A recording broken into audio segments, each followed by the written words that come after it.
Welcome back to the channel, fellow Port Charles addicts. It is late Thursday night. I have a massive mug of coffee in my hand, and my jaw is still literally on the floor.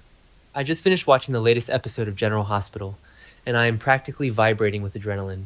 We need to talk about the absolute masterclass in soap opera drama that just unfolded, because my brain is short-circuiting.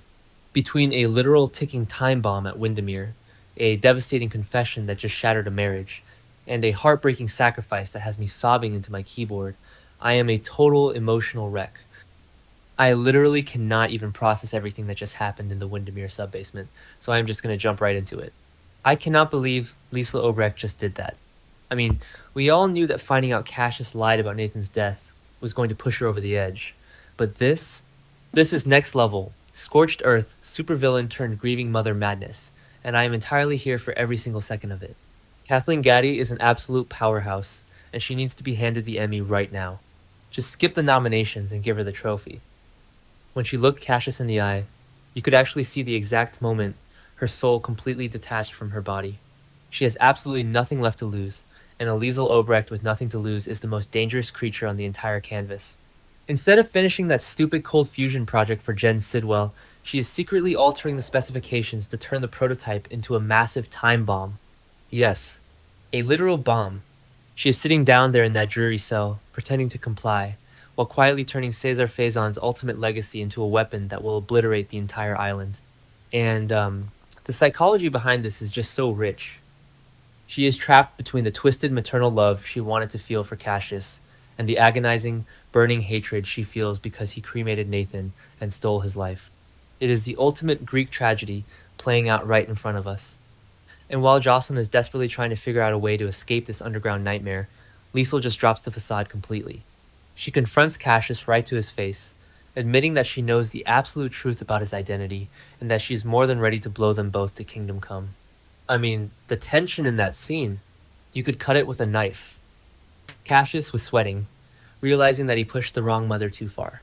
If this project explodes, it is not just Windermere that disappears into the harbor.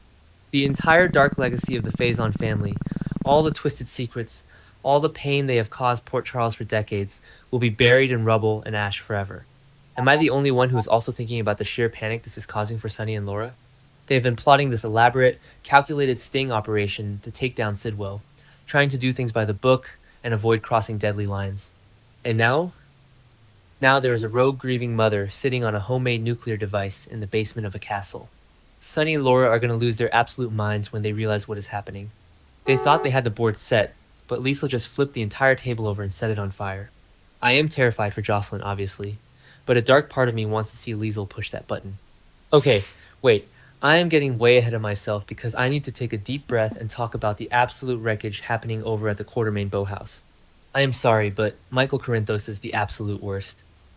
I have been watching this show for years, and Michael's self-righteous, manipulative behavior has never been more infuriating.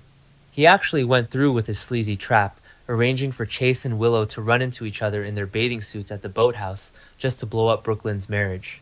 He wanted to catch them in a compromising position, and he was so smug about it. But the writers completely flipped the script on us, and I was screaming at my television. Brooke Lynn showed up, and we all thought we were about to get this massive, soapy catfight. We thought she was going to see Willow and Chase looking cozy, misinterpret the whole thing, and start throwing hands. But she didn't.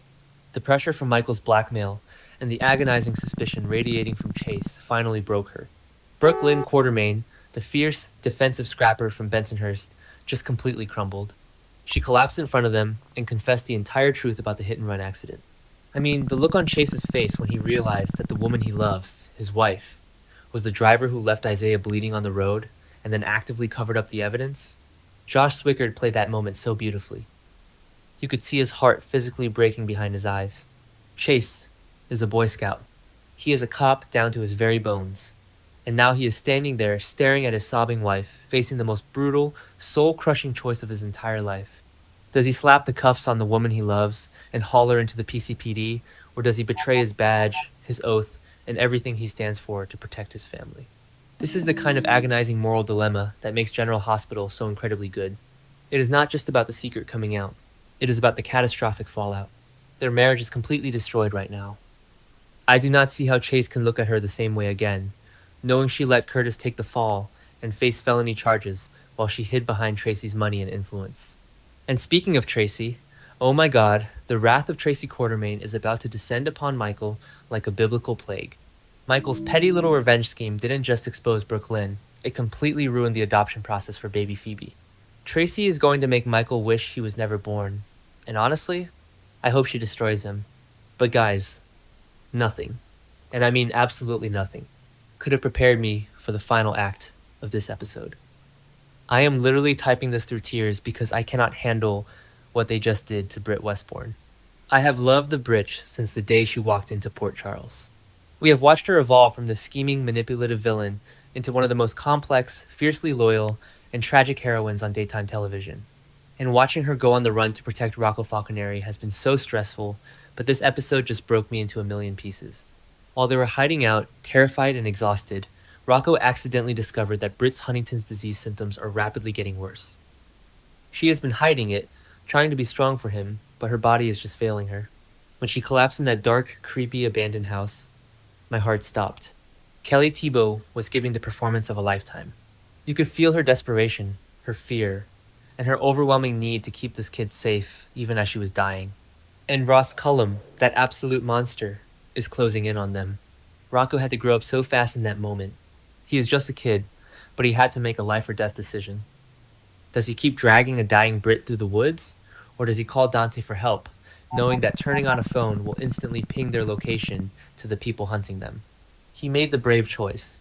He called his dad to save Britt's life. But Jen Sidwell intercepted the call.